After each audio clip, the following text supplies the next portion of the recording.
한번 다시 아멘 하고 박수로 한번 격려하십시다. 다 같이 아멘.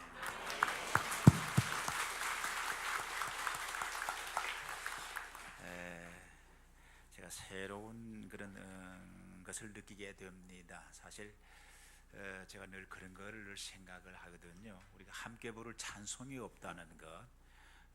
복음성가를 부르면 클래식이라고 한 사람들은 그 멜로디나 그런 것이 너무 좀 수준이 낮다. 또 같은 가사가 너무 반복이 된다. 또 찬송을 부르면 또 젊은이들은 모자까지 딱 당겨 쓰고 앉아서 입을 딱 다물고 계시고, 또 복음성가를 부르면 어르신들은 가만히 가사만 지켜보고 앉아 계시고, 옛날 시편 찬송을 우리가 부를 때에는 주일학교 학생으로부터 시작을 해서 어른까지 다 같이 찬송을 불렀어요. 그런데 시대가 바뀌고 삶이 바뀌고 문화가 바뀌어가면서 교회 안에도 우리의 멜로디를 찾자 그런 운동이 일어나서, 옛날에 지금까지 지내온 것 주의 크신 은혜라, 이 찬송 가사가 옛날 지금까지 지내온 것 뭐 그 옛날 부르던 노래하고 바뀌어지고 나서 한국 교회가 그때 야단이 났더랬습니다. 왜냐하니까 교회가 타락하기 시작하니까 릴리리아가 교회에 들어왔다. 그래가지고 그랬는데 외국 사람들이 우리 한국에 와서 들으면서 찬송에 참 한국의 멜로디가 너무 아름답더라 그러는 거예요. 지금까지 지내온 것 그래요. 미국 교회를 갔더니만은 예배드리는 장소가 이렇게 둘이 있어요. 그런데 하나는 젊은이들이 모였어요. 보니까 어큐스 기타로부터 그냥 베이스 기타 이렇게 치는 사람들이 머리도 막 이렇게 그리고 옷도 그냥 이거 쫙 치는데 전 복음성가를 부르고 막 칵촥 그렇게 불러요. 그래도 찬송 시간 되는데 이쪽에는 보니까 어른들이 다 모였는데 어른들은 옛날 찬송을 싹 불러요. 그러다가 시간이 탁 설교 시간이 되니까 전체가 탁 꺼지고 젊은이들이 보는 거기에 큰 화면에 목사님이 탁 나타나서 설교를 해요. 설교는 똑같이 듣고 예배 순서는 바뀌어졌어요. 젊은 사람들이 예배 드리는 것하고 어른들이 예배 드리는 것하고, 젊은 사람들이 예배 드리는데 어른들이 참석해서 시끄러워서 정신이 혼란하다 그리고, 어른들이 예배 드리는 장소에 젊은이들은 잠이 와서 죽겠다고 그러고 뭐가 맞지를 않아요. 그래서 우리가 사는 세대가 옛날에는 할아버지의 생각이 손자 생각이, 손자 생각이 할아버지 생각이었는데 요즘은 형제간에 2살 차이만 나도 동생이 형 보고 시대 차이가 난다고, 세대 차이가 난다고. 이렇게 급변하게 바뀌어지는 시대에 우리 모두가 대단히 교회는 하나님의 진리의 말씀은 변치 않는다, 이런 것들이 우리에게 주는 어떤 고정관념과 약간 길티 필링, 약간 뭐 찬송도 잘못 부르면 죄를 짓는 것 같고 이런 것 같은데, 제가 그 재즈를 전공하신 분을 지휘자로 모시면서 예수 잘 믿는 분인데 지휘자라면서 우리 교회에 우리가 지금까지 불러온 찬송의 가사에 우리 젊은이들과 오늘 우리들이 좋아하는 멜로디로 좀 번역을 좀 하면 안 되겠냐, 편곡을 좀 하면 안 돼. 그래서 좀 교인들이 같이 불러보면은 어떻게 했느냐 그랬더니 성가대부터 그렇게 한다고 해서 성가대를 저는 한 400~500명이 등을 다 폐지하고 내 탈란트가 하나님께 영광을 돌리는 찬양이라는 분 남으라 그랬더니 한 80명이 남았어요. 그분들에게 지휘를 맡겨놨더니 오늘 찬송하신 것처럼 아까 카라네시라 그러나요? 이걸 하신 것처럼 따단딴 따다디따 이런 찬송을 해서 그냥 교인들이 앉았다가 성가대가 요즘 왜 저렇게 성가를 못하느냐고 저게 이렇게 흘러가야 되는데 아름답다 저 동산 뭐 이래가야 되는데 아름답다 저 산 뭐 이러니까 성가대 가지고 왜 저렇게 성가를 못하느냐 그래서 장로님 지휘자를 불러놓고 좀 잘해보라 그랬더니 지휘자가 하신 얘기가 1년만 좀 견뎌보십시오. 왜냐하니까 훈련이 안 돼 있어가지고 제일 어려운 게 음악을 전공한 사람들도 반박자가 빨라지고 때려지는 걸 따라잡지를 못하는 거예요. 제가 왜 이 얘기를 하느냐 하면은 여러분 예수 믿고 찬양하고 기도드리면서도 좀 바뀌어지시길 바랍니다. 전지전능하신 하나님 아버지, 오늘 또 교회에 나와서 감사합니다. 그게 아니라 아버지 감사해요. 오늘 교회 나왔거든요. 좀 이래 한번 해보라 이거지요. 얼마나 실감이 난지 몰라요. 저희 둘째 놈이 언젠가 아버님 안녕하셨습니까? 그래서 야 치워. 왜냐 애들이 늘 아빠 이랬거든요. 그 얼마나 타정감 드는데. 그래서 나이가 40이 넘어서 그러고 자기 중년 떡 되니까 아버지 뭐 그랬으니까 야 아버지는 아버지인데 너들이 부르던 대로 불러 아빠. 그러니까 훨씬 더 좋아요. 그래서 지금 50이 다 된 놈들이 저보고 늘 아빠 그러다 맘. 그러니까 얼마나 더 친절한지 몰라요. 좀 지나가는 얘기 같습니다만은 늘 우리가 새롭게 되어야 하고 새 노래로 하나님을 찬양하라 그러면은 늘 새로운 작곡을 하라는 얘기가 아니고요. 우리의 마음이 늘 새로워지면은 같은 찬양이라도 배웁니다. 그래서 어른 되신 여러분들은 복음성가를 열심히 배우시고요. 청년들은 찬송을 열심히 배우고요. 음악을 하시는 분들은 한국교회 우리 온 성도들이 불례하는 우리의 멜로디에 실어진 찬송시를 좀 쓰시고 좀 해서 우리 찬송가가 나왔으면 좋겠어요. 예? 아까 부른 찬송 310장 힘들지요. 내가 확실히 아네 안 되니까 내가 확실히 아네. 그러니까 확실히 아는 건지 모르는 건지 잘 모르잖아요. 그걸 만일 우리의 곡으로 고쳐가지고 내가 확실히 아네 이러면 여기 와서 확 맞을 거예요. 그럼 확실히 알지. 그래 될지도 모르겠어요.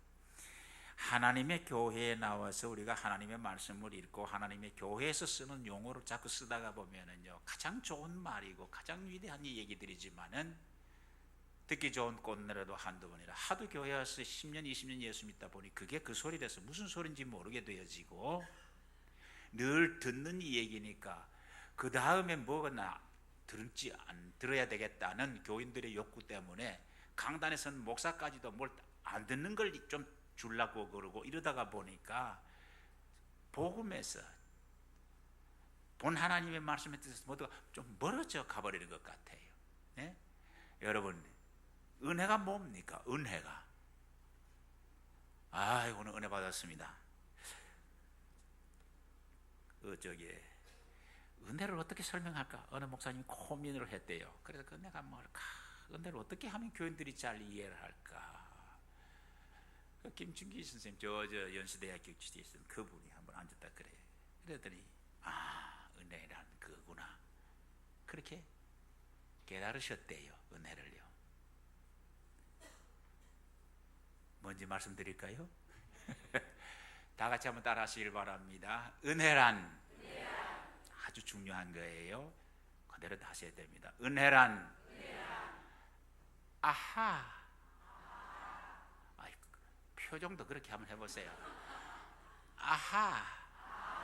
그게 은혜래요. 하나님의 말씀을 듣는 동안에 소망의 소리로, 믿음의 소리로, 평화의 소리로, 위로의 소리로 내게 다가오는 하나님과의 만남이에요. 하나님을 더 알아가는 거예요. 그래서 똑같은 소리인데 늘 듣던 이야기인데 그날따라 주는 하나님은 우리와 늘 함께 하십니다. 어릴 때부터 들었는데 어느 날은 그 얘기가 그렇지, 하나님이 나와 함께 하지 하면서 콧날이 시끈해지고 가슴이 뭉클해질 때 은혜 받았다 그러는 거예요. 그 말을 몰랐다는 얘기가 아니고 그 얘기 안 들었다는 얘기가 아니고 그 말씀 안에 하나님을 만났다는 얘기예요. 그러기 때문에 교회에 나오시는 것은 은혜 받으러 나오시는 겁니다. 그렇지요? 그러니까 아주 20-30분 전에 교회에 오신다고 생각을 하시고 오셔서 시간이 되거든 제발 제자리에 앉아서 기도하시고 난 다음에 예배 드리시길 바랍니다. 예배 11시지 하고 오시면은요 5분 늦고요, 그래도 좀 시간 남았네 그러면 10분 늦게 되게 있어가지고 보통 교회가 예배를 시작해서 찬송 부르러야 들으면 이럽니다. 아직도 찬송 부를 텐데 설교하는 시간 남았네, 뭐 이러고 옵니다. 근데 여러분들은 보니까 상당히 시간을 잘 지키시는 것 같은데 조금만 더 지키시면 예배 전에 탁탁 자리에 앉으실 것 같아요. 왜 그러냐? 은혜 받기 위해서 교회 오셨다면 은혜 받을 준비를 해야 하잖아요.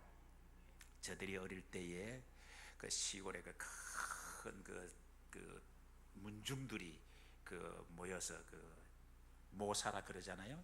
추석에 지키잖아요. 그러면 떡을 줘요. 그럼 우리가 쭉 하면 저 뭐 떡 보자기를 가지고 다녀요. 여기서 받고 저기서 받고 막 뛰어들어다니 많이 받아야 되니까. 그리고 어떤 내 친구들은 뭐 모자를 하나 무릎에다 씌워놓고 얘것 하나 주세요. 그러니까 두목 받았다고 뭐 이러는데, 하여튼 그때 떡도 귀하고 할 때니까 그렇게 받아야 하는데, 떡 받을 그릇이 있어야지요. 그릇이 없으면 떡을 못 받잖아요. 은혜 받아서 그릇을 준비해 와야지. 아유, 오늘 뭐라고는 들어보자 이래 가지고는 그런 은혜를 못 받게 되어 있어요. 왜? 하나님을 만나는 것이고 하나님의 영광을 보는 것이고 주의 말씀에 믿음을 가는 것이 아하 하고 큰 깨달음을 주는 것이 은혜이기 때문에요. 그래서 교회는 은혜의 집입니다. 한번 따라합시오. 교회는 은혜의 집이요, 예배는 은혜의 시간이에요. 하나님은 은혜 주시는 하나님이시다. 은혜란 그저 우리가 늘 쉽게 이해하는 대로 거저 주심이잖아요. 자격, 공로, 어떤 것이 인정이 되어서가 아니고, 그러면 그것이 값이가 되는데 그것 없이 그냥 주셨다. 우리 찬송 지금 부른 것처럼 왜 성령 내게 주셔서 내가 예수 믿게 하셨는지 도무지 나는 알 수가 없다. 나는 알 수 없는데 하나님은 주셨고, 나는 모르는데 하나님은 아시고 계시고, 나는 못하는데 하나님은 하도록, 그것이 바로 은혜입니다. 그러므로 여러분이 일찍 나오셔서 은혜 받고자 하는 준비를 하셔야 되는 줄로 믿습니다. 뭐냐? 마음을 여셔야 돼요. 예배를 드리는 거는요, 이 시간 목사가 무슨 말 하는가, 찬양대가 얼마나 찬양을 잘했는가 그거 보러 오는 데가 아니고요, 바로 하나님을 향해서 우리의 눈에는 보이지 않지만 오늘 또 우리 가운데 함께 하시는 그 하나님을 찬양하기 위해서 오니까 우리의 마음이 열리고 우리가 마음이 준비되면 그 하나님을 만나고 은혜를 받게 되는 것입니다. 목사님이 설교를 열심히 하고 이렇게 내려가니까 교인이 아유 목사님 은혜 받았습니다 그랬더니 목사님이 예 감사합니다, 입으로는 그렇게 됐다고 속으로는 그랬대요. 사탄아 물러가라. 왜요? 은혜는 목사가 주는 게 아니고 목사가 하나님의 말씀을 대언했다면 은혜는 주신 이는 하나님이시고 우리는 은혜의 전달의 도구이시죠. 우리에게 주신 하나의 직책이죠. 우리에게 주신 하나의 사명일 뿐이지요. 은혜를 주신 이는 하나님이십니다. 그러므로 하나님을 향해서 은혜의 보좌 앞에 나와 은혜를 간구하는. 그래서 그러면 바울은 이 은혜에 대해서 어떻게 생각하는가? 아마 이 말씀이 가장 우리에게 적합한 말씀이에요. 그래서 오늘 1절에서부터 읽은데 사실은 10절 말씀입니다. 그러나 내가 나 된 것은 하나님의 은혜로 된 것이니 내게 주신 그의 은혜가 헛되지 아니하여 내가 모든 사도보다 더 많이 수고하였으나 내가 한 것이 아니요 오직 나와 함께 하신 하나님의 은혜로라. 사람을 뭐 착하다 악하다 뭐 여러 가지 평할 수가 있겠죠. 만일 평을 한다고 한다면 사람을 평하는 건 참 좋은 건 아닙니다. 그러나 만일 사람을 그렇게 평한다고 하면은 제일 사람에게 욕이 되는 말이 뭘까? 참 어떤 사람들은 입에 욕을 달고 다니는 사람들이 있는데요, 저는 그렇게 생각이 들어요. 은혜를 모르는 놈, 은혜를 모르는 사람, 그보다 더 큰 욕이 없을 것 같아요. 왜요? 바울이 나의 나 된 것은, 나의 정체성은 나의 행한 일들이나 모든 것들은 은혜로 된 것이다. 그러니까 신앙인은 그리스도인은 겸손해야 된다. 그럼 율법이 되는 거예요. 그리스도인들은 남을 섬기고 사랑해야 된다. 사랑도 짐이 되는 거예요. 교회를 봉사하고 성가대를 봉사하고 해야 된다. 이것도 나중엔 짐이 되는 거예요. 무거운 거예요. 신앙은 우리에게 무거운 거 아니라 그랬어요.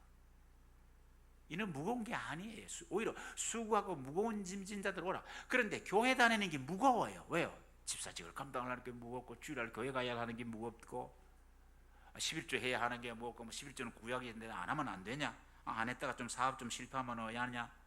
교회 안 가다가 사고 나면 어떻게 하냐? 기도 안 하다가 시험 들면 어떻게 하냐? 이래도 전부 율법이 되어지는 거예요. 그래 되면 예수 믿는데도 기쁨이 없어요.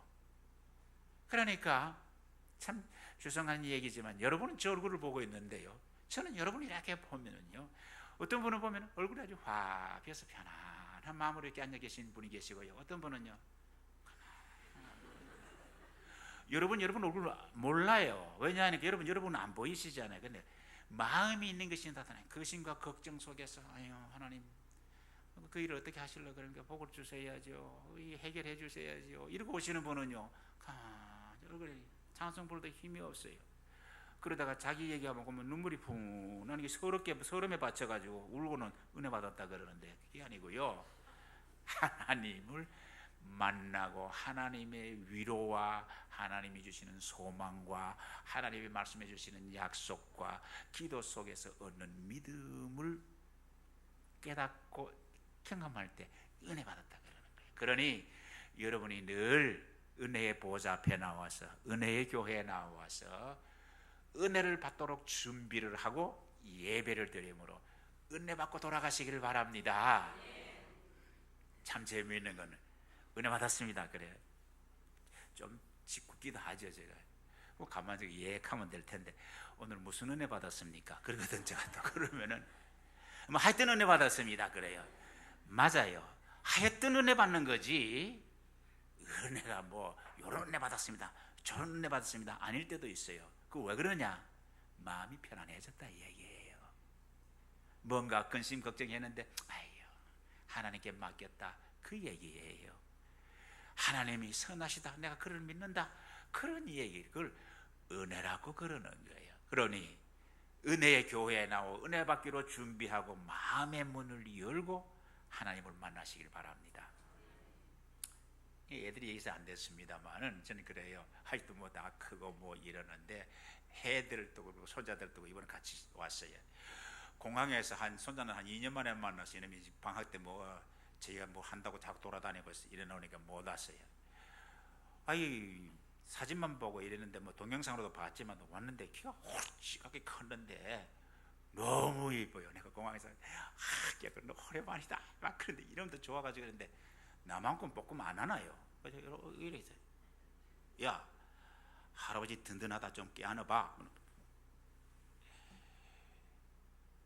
얼마나 반갑고 얼마나 스킨십이라고 하는 게요, 얼마나 우리의 마음의 사랑과 좀 전한지를 몰라요. 그래서 아들도 며느리도, 전 딸이 없으니까 며느리 보면 그렇게 귀여워요. 그래서 며느리도 만나면 꼭 허그를 해요 제가. 아직 그러니까 저들도 막 이러고 달려와요. 제가 아버님 그렇게 귀여울 수가 없어요. 이거 내 아들을 믿고 힘들고 어려운데 손자들 놓고 고생하는 거. 옛날에 미국 잘 살았지요. 요즘 미국 가보면요 애들이 얼마나 고생한지 몰라요. 뭐 어디는 고생 안 하겠습니까만 안 해보면 그렇게 애처로워요. 이게 산다고 얼마나 힘드나 싶어서요. 스킨십 그거요 굉장히 좋은 겁니다. 그래서 악수를 하는 거예요. 그래서 서로 마음에 따뜻한 의미를 전하는 거예요. 하나님의 품에 안기시기 바랍니다. 주여, 지난 주일 동안 아팠어요. 마음이 아팠어요. 외로웠어요. 주님, 제가 여기 왔어요. 주님하고 만나는 어떤 그런 게 있어야 그 은혜가 되는 거죠. 찬송을 부르든지 말씀을 듣든지, 예? 그것도 없이 그저 하나님은 높고 높은 보좌에 계시는데 여기 계신다 근데 눈에는 안 보이고 말씀을 들으니까 목사가 중심이 되잖아요. 하나님이 중심이 되지 않고 설교가 중심이 되잖아요. 사실 예배에 설교 시간이 제일 길지요. 근데 뭐 어떻게 보면 그래요. 목사님 설교가 깁니다. 설교 40분, 부흥되는 교회들은 설교를 한 40분씩 해요. 왜요? 설교 안에 교인들이 폭 잠겨야 돼요. 말씀 안에 아멘 하고 마음이 듣고 말씀하고 마음이 부딪히고 가야 돼요. 그 도전 앞에. 그래야 되는데 요즘 시간이 바쁘니까 말씀하십시오. 그래서 어떻게 하는 거예요? 포인트만 얘기하죠. 딱 포인트만. 이러니까 말씀이 가슴에 들어가지 않고 머리에 들어가는 거예요. 그러니까 머리에 들어가나 놓으니까 말은 잘하는데 움직일 힘이 없는 거예요. 말씀대로 움직일 힘이 없는 거예요. 근데 옛날 사람들은 기도하지요, 말씀 듣지요, 손뼉 치지요, 할렐루야 그죠 이러니까 자꾸 여기서 머리에서부터 자꾸 말씀이 들어가서 가슴에 채워지는 거예요. 정말 하나님을 만나는 거예요. 그럼 교인들이 얼굴이 달라져요. 같이 웃고 말씀 나누고 이러면 되는데 딱 긴장이 앉았어요. 목사도 긴장하죠. 그러므로 이 말씀은 사도 바울이 고린도 교회에 주셨던 말씀입니다. 이 그레이스라고 하는 이 영어, 그 헬라어에서는 카리스마, 이게 말씀이 거저 준다는 뜻입니다. 뭘 거저 줬습니까? 십자가를 그리스도를 우리에게 거저 주신 것입니다. 우리 어떤 제 아는 목사가 그래요. 나 십자가 때문에 상당히 마음에 부담이 되었다고 그래요. 무슨 소리냐? 제 아버지도 목사님이 자기도 목사님이신데 내가 언제 날 보고 대신 십자가 지라 그러셨나? 본인이 십자가 지셔놓고 공연히 내가 너를 위하여 십자가를 졌느니라 그러니까 십자가가 보면 자기가 늘 부담이 되었다는 거예요. 그런데 십자가의 진리를 알고 보니까 십자가를 보기만 해도 가슴이 울렁거리고 눈물이 나더라고요. 나 같은 죄인 위하여 그가 지셨구나. 그가 지셨구나. 하나님을 알고 진리의 말씀 안에 여러분의 마음이 준비되어지면은 은혜 아래 모든 것이 이루어지고 모든 것이 승리하고 그것이 좋은 일이었냐 우리의 생각에 나쁜 일이었느냐 그게 즐거운 일이었냐 고난의 일이냐 상관이 없이 놀라운 찬양과 감사가 넘치게 될 줄로 믿습니다. 그래서 여러분의 얼굴이 은혜 받는 얼굴이 되시길 바랍니다. 은혜 받는 봉사가 되시기를 바랍니다. 바울은 이렇게 말합니다. 내가 나 된 것은 나는 원래 바울이라는 이름이 자기 이름 아니잖아요. 처음 이름 뭐예요? 사울이에요. 사울인 뜻이 뭐예요? 크다는 뜻이었어요. 클 수밖에 없지요. 베냐민 지파 가운데 한 사람이지요. 족보로 말하면은요, 그가 가멜 문학에서 배웠다는 말은 요즘 아이빌리그에서 공부했다는 이 얘기예요. 그리고 유명한 옛날엔 선생님을 모셨다는 게 대단하잖아요. 율법으로 흠이 없다 그랬잖아요. 자기가요. 얼마나 율법적이었고 그런 그 교회를 지키기 위해서는 예수 믿는 사람을 잡아올랐고 지금 다메섹으로 가던 사람이었잖아요. 요즘 말하면 국회의원의 신분이었잖아요. 이만하면 성공한 사람이요. 이만하면은 대단한 사람이잖아요. 종교에 그렇게 열심히 믿는 사람인데 예수 만나고 어떻게 되세요? 바울이 됐어요. 작다는 뜻이에요. 나는 심히 약하다. 그리고 나는 교회를 피박하였고 나는 예수를 피박하였고 나는 이렇게 위대한 사람이지만은 이 예수님 때문에 50의 감함매를 5번이나 맞았다. 그리고 돌로 쳐서 죽은 줄 알고 성 밖에 내어놨더니 다시 성 밖에 들어가서 복음을 전거하고 배를 타고 풍랑을 만나고 굶주림과 위협 속에 수없이 들어갔는데도 불구하고 내가 자랑할 것은 십자가뿐이고 내가 죽든지 살든지 내 몸에서 그리스도가 증거되기를 원하고 내가 참으로 원하는 것은 그리스도와 함께 있는 거다. 죽는 거다 이 말이에요. 순교하는 거다. 그런데 내가 살아서 너희들에게 유익하다면은 내가 그것을 하겠다. 나는 이 사이에서 갈등을 느낀다.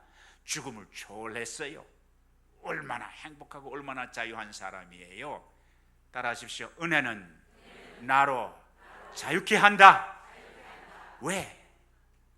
바울이 자기가 은혜로 됐기 때문에 옛사람은 죽고 바울은 죽고 그 안에 그리스도가 살기 때문에 내가 성공했냐 실패했냐 사람들이 손가락질을 하느냐 박수를 하느냐 아무 상관이 없어요. 그 안에 구원이란 자유예요. 구원이란 해방이에요. 죽음에서 율법적 무거운 짐에서부터 불행 아픔, 절망을 주장하고 있는 사탄의 능력에서부터 은혜가 충만하게 되어질 때에 여러분은 그것이 행복이라는 우리 현대어로 표현할 수 있을 것입니다. 은혜가 풍성해질 때에 교회가 자연히 뜨거워지고 성장하게 될 줄로 믿습니다. 여러분이 은혜 아래 승리하는 여러분 되시기를 바랍니다. 그래서 바울이 이렇게 만삭되지 못한 자에게 예수 그리스도의 십자가와 부활을 증거했는데 베드로와 야곱 사도들에게 다 보이고 나중에 나같이 지극히 작은 사람에게도 나타나셔서 내가 많은 사도보다 더 큰 일을 많이 했다. 그렇지만 내가 한 것이 아니고 나와 함께 하신 하나님의 은혜로라. 할렐루야. 여기에 교회 지도자들이나 교회가 사회에 겸손해야 하는 이유가 여기에 있는 거예요. 사도 바울이 다 편지를 썼지요. 사도 바울이 하나님의 교회를 가르쳤지요. 믿음의 일을 말씀했지요. 타락하고 성적으로 문란해진 고린도 교회를 향해서, 고린도 시대를 향해서 복음을 증거했지요. 자기가 해놓고 하는 얘기가 내가 아니다. 왜요? 내 속에 계신 그리스도, 나와 함께 하신 하나님의 은혜였다. 무슨 말입니까? 먹고 사는 것도, 내가 말하는 것도, 내가 직장을 가진 것도, 내가 선교를 하는 것도 하나님이 내게 주신 것을 한 거지 내 것이 아니다. 그 말이에요. 할렐루야. 왜 우리가 큰 갈등을 느끼고 우리가 염려하고 근심하고 걱정하느냐? 내 거기 때문에 그래. 내 거기 때문에. 내가 해야 되기 때문에. 그렇다고 해서 여러분이 다 그냥 손을 놓고 누워라 그런 얘기가 아니고요. 하나님이 은혜를 주신 대로 일하시길 바랍니다. 은혜의 분량만큼 해야 시험에 안 들어요. 그리고 은혜를 깨달으면 내가 한 것이 아니라 하나님이 하신다는 믿음 때문에 편안해지시는 거예요. 교회든 어느 단체든 내가 하니까 사람들이 줄을 서고 계파가 생겨나는 거고 분리가 되는 거예요. 하나님의 은혜 아래는 왜? 은혜는 어떤 특별한 사람이 받는 하나님의 선물이 아니고 모든 사람에게 부어주시는, 값없이 주시는 하나님의 사랑이기 때문에 같은 은혜를 받고 같이 있다면 내가 은혜 받았으니 받은 은혜를 거저 받았으니 거저 줄 수밖에 없고, 내가 봉사한다면 봉사할 수 있게 하신 내게 건강 주시고 배움의 기회 주시고 내게 직분을 주신 것이 내가 충성스러워서가 아니고 나를 충성되이 여겨 내게 직분을 주신 이의 사명을 다하는 것이니 그게 무거운 것이 아니고 짐이 아니고 권리가 아니고 나의 기쁨이요 나의 자유와 내게 주신 주의 사랑을 증거하는 거니 얼마나 행복한 거예요. 그러니 여러분이 은혜 아래서 고기가 물 안에서 놀듯이 하나님의 은혜 아래서 여러분이 신앙생활에서 늘 승리하는 여러분 되시기를 바랍니다. 은혜 아래서 찬송을 불러보십시오. 아까 이 일을 하고 이 성가대 갔다 성가를 하니까 그 생각이 듭니다. 트위터에 뭐 있냐면은 요즘 교회들이요, 미국에도 지금 교회가 안 된다, 뭐 사람이 안 모인다, 다 인간들의 얘기고요. 아무리 돈이 많아도요, 아무리 문화가 발전돼도요, 인간은 하나님을 사모하게 되어 있고요. 인간은 영적 만족이 없으면은요, 영적인 새로운 승리가 없으면은 언제나 실패와 좌절감을 갖고 사는 게 인간의 존재이니 이는 하나님이 우리를 지으셨기 때문입니다. 그렇기 때문에 되는데 그 교회 보면은요, 찬양을 다 불러요. 왜 하나님이 나를 이렇게 사랑하시는지, 그가 왜 나에게 이런 큰 은혜를 주시는 건지 나는 알 수가 없다는 그런 쫙 찬송을 부르면 기타를 치고 피아노를 치고 가정처럼 쭉 모여 앉아요. 그래서 이렇게 하면 여러분이 앞을 보고 강단에 뭐 이래 서고 이런 것도 없이요, 그렇게 자유롭게 찬양을 하고 같이 기도하고 같이 손잡고 전부 부부간에 같이 이렇게 앉아서 서로 기대가 앉았고 자녀들도 같이 앉아있고, 나는 예배가 그런 모습이 됐으면 좋겠어요. 교회 가서 그래도 요즘은 이렇게 같이 앉잖아요. 저희가 어릴 때만 해도죠, 남자석 따라 있고 여자석 따라 있고, 심지어 한국 교회 옛날에는 기역자로 이렇게 지어가지고 가운데다 천막을 딱 쳐가지고 목사님은 양쪽 보이고 이쪽에서는 이쪽 안 보이고 이쪽에서는 그 눈 감고 아웅하기지 오죽하면 세상 사람들이 교회를 가르쳐 연애당이라 그랬을까요? 만날 거 다 만나고 할 일 다 해요. 그러니까 그거 다 쓸모없던 일들을 우리가 지나놓고 보면 좀 어리석지만 그때는 그게 무슨 현명한 일인 줄 알고 그게 거룩인 줄 알고 거룩 그랬는데요. 그게 아니잖아요. 하나님의 은혜 아래 사귐과 만남과 찬양과 주신 직책과 가정이 행복하시기를 바랍니다. 은혜의 눈으로 보십시오. 내가 알았다면 하나님이 주신 은혜입니다. 내가 가졌다면 물론 내가 힘쓰고 애썼지요. 그러나 힘쓰고 애쓰게 나를 격려하시고 나를 감동하신 하나님의 은혜입니다. 요즘 너무 가슴 아픈 거는요, 은혜를 몰라. 6월 호구의 달이잖아요. 아까 기도하신 것처럼요, 보훈의 달이잖아요. 오늘 우리가 어떻게 이렇게 있는 겁니까? 예? 50년 전쟁이 일어났을 때, 6.25 사변 났을 때에 국제시장 영화 보셨어요? 목사님, 거룩한 교인이 영화를 봅니까? 그러십니까? 예, 미안합니다. 저는 거룩하지 못해서 그런지 영화를 보고 얼마나 울었는지. 왜요? 내 지난 과거를 보고 우리 부모님들을 보는 거죠. 너무 그 고생하는 것들이 우리 그랬어요. 예? 흥남부두 바다에 빠진 사람이 수도 없었어요. 우리 사촌 형님이 그때 유엔군에 갔는데 그 배 타고 오셨어요. 그랬더니 내가 국제시장 받는 영화를 얘기했더니 우리 교인 가운데 한 분이, 목사님, 그때 저도 그때 그 배 타고 나왔습니다. 또 그런 사람이 또 있었디다. 얼마나 우리가 가난했어요. 예? 6.25 전쟁 어떻게 일어나느냐? 인터넷에 딱 쳤더니 이북에는 김일성 독재가, 남한에는 이승만 독재가 있었다. 뭐 그렇디다마는 여러분, 지난 날을 돌이켜 보십시오. 아직도 부모, 형제, 자식 찾지 못한 무명으로 대해진 우리 군인들이 46만이 넘는답니다. 그 중에 16만 명만 지금 겨우 국가에서 찾아가지고 이번에도 보니까 뭐 6.25 참전 용사라 그래가지고 그 가족들을 불러서 드립디다마는 어느 산골 어디에 젊은 피가 그대로 묻혀 누구의 자식인지 어떻게 죽었는지도 알지 못하는 혼백들이에요. 예? 연평 이번에 보니까 그게 영화로 또 보여주대요. 연평도 사건 말입니다. 도대체 이 땅을 위해서 피를 흘린 사람이 얼마나 됩니까? 6.25 때 남만 하면 250만이 죽었대요. 이북에 292만 명이 죽었대요. 16개 나라 세계에서 이름도 모르는 어디에 붙은 조그마한 나라를 위해서 와가지고 15만 명이 죽었대요.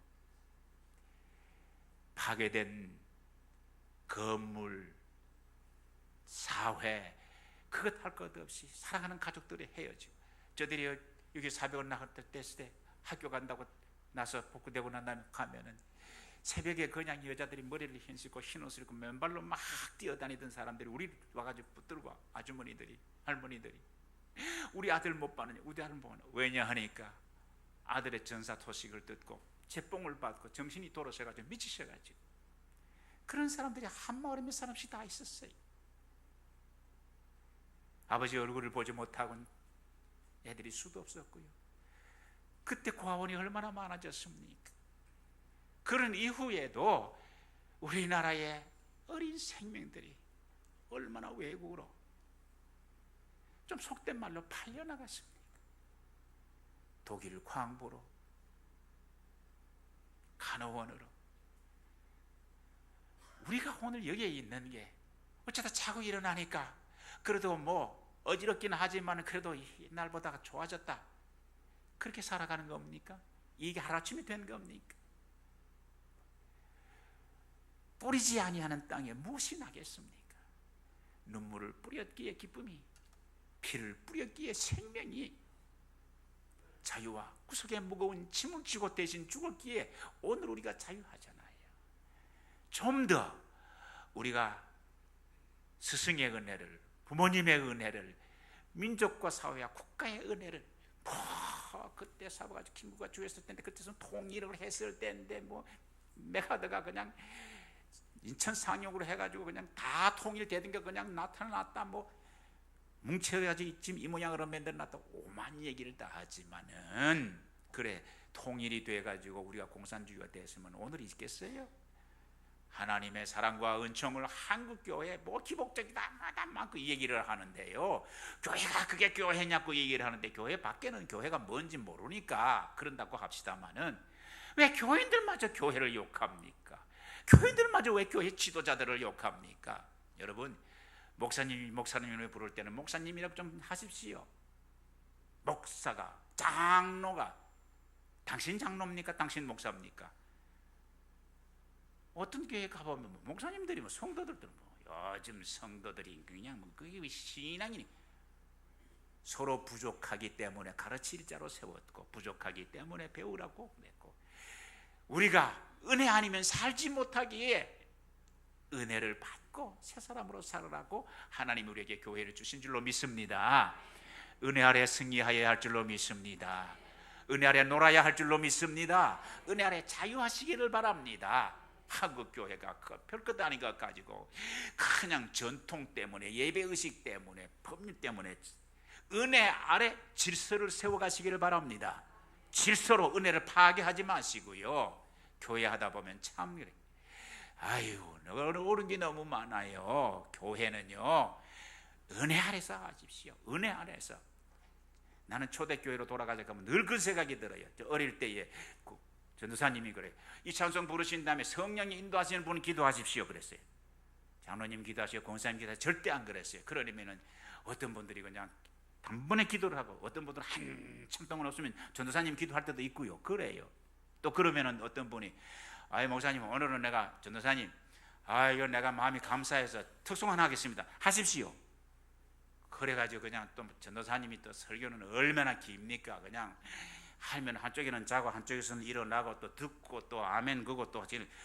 그래도 그 교회들이요 농장에서 11조로 딱 떼어서 교회로 바치고요, 교회 짓는다 하면 놈 팔아가지고 교회 짓고요, 선교사 보낸다 하면 자기 집에 모셔다 놓고 자기 아들들 자기도 못 먹던 달 잡고 하면서 사랑 가운데서 교회가 커갔어요.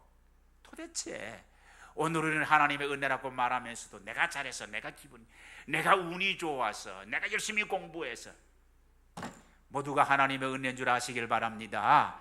그러면은 자유해져요. 내 지식 안에 안 갇혀요. 습관과 간섭 안에 안 갇혀요. 왜요?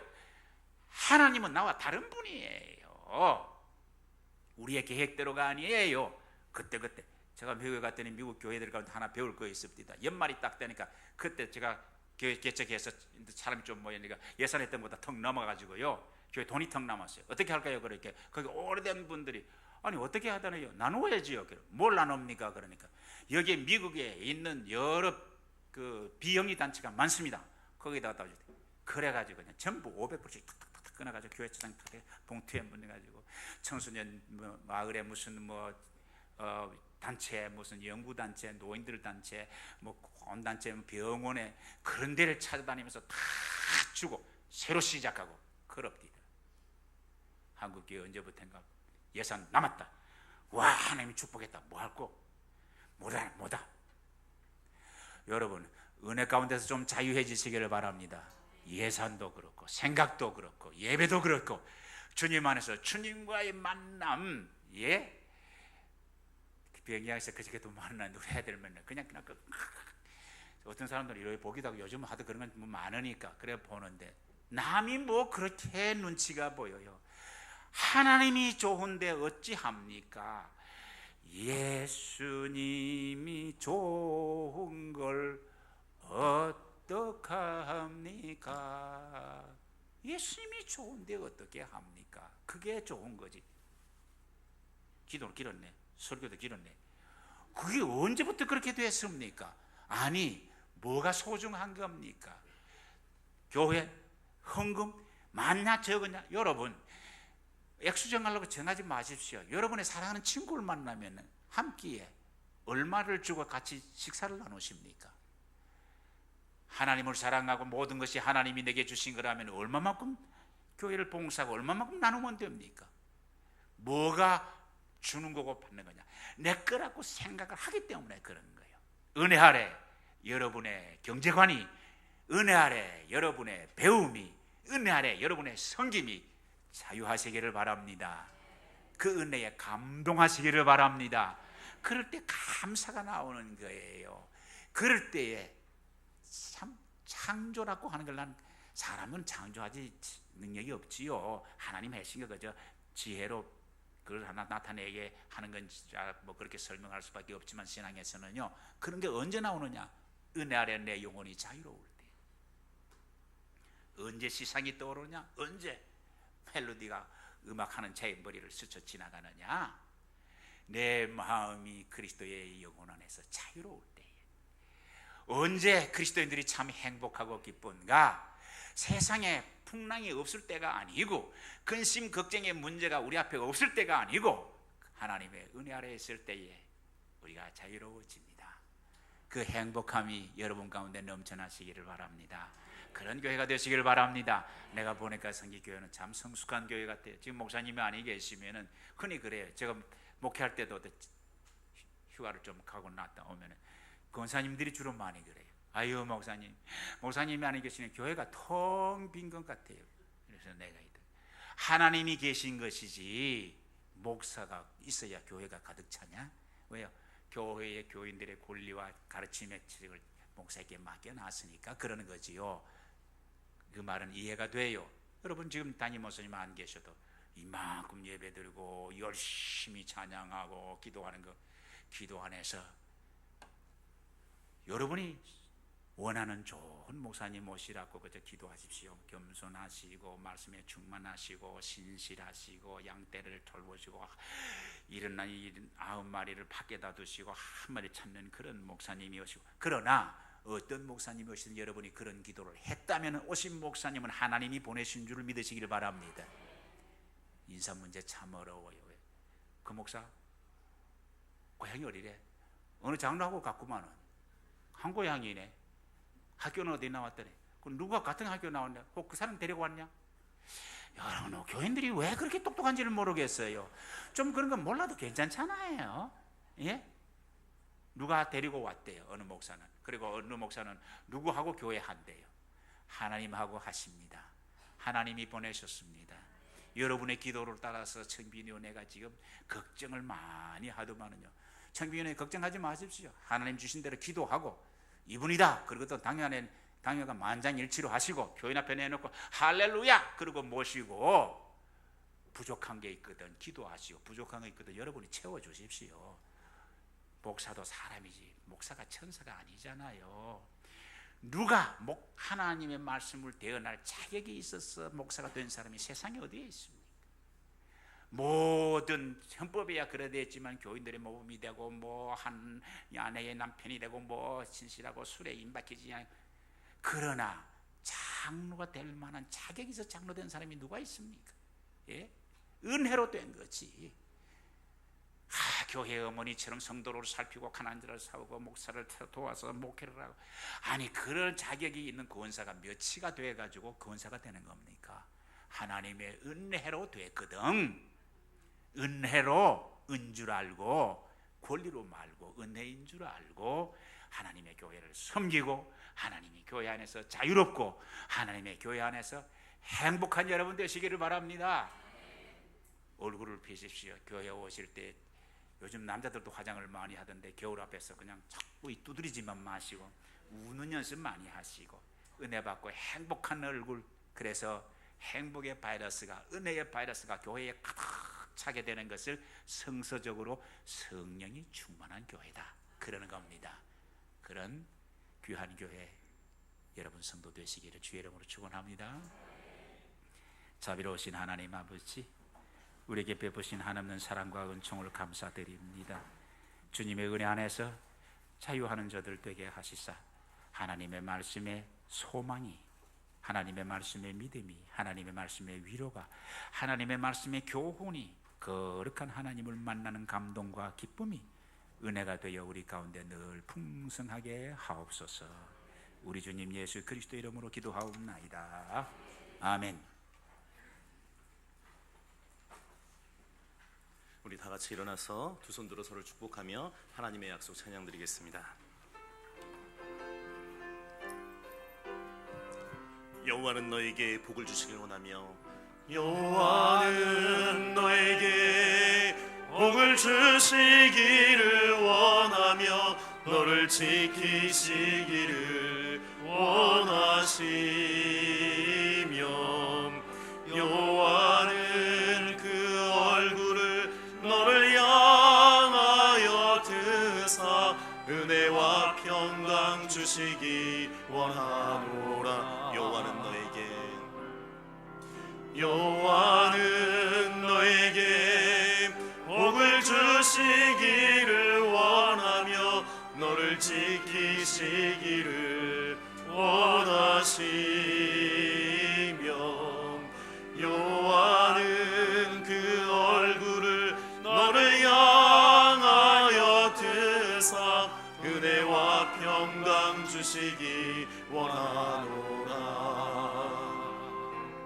너를 보배롭고 존귀하게 여기시는 하나님이 내 삶 속에서 이 약속을 신실하게 이루시리. 땅에 기름진 것으로 하늘에 신령한 것으로 너를 복주시고 지키실 하나님이 너의 영혼 잘 되도록 은혜 베푸시며 평강으로 인도하시리.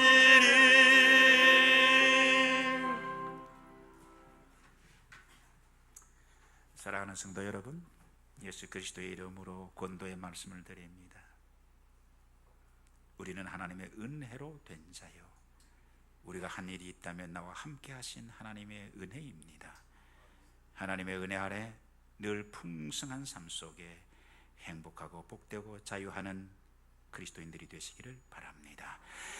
지금은 우리 주 예수 그리스도의 구속의 은총과 우리 하나님 아버지의 크신 사랑과 성령님의 감동, 감화, 은혜 주심이 여기 머리 숙인 하나님의 귀한 자녀들을 위해 사랑하는 가정, 손해 주신 일들, 저들의 하는 모든 일 위에, 특별히 우리 성지교회 위에, 우리 조국 대한민국 위에 영원토록 함께 하시기를 축원하옵나이다.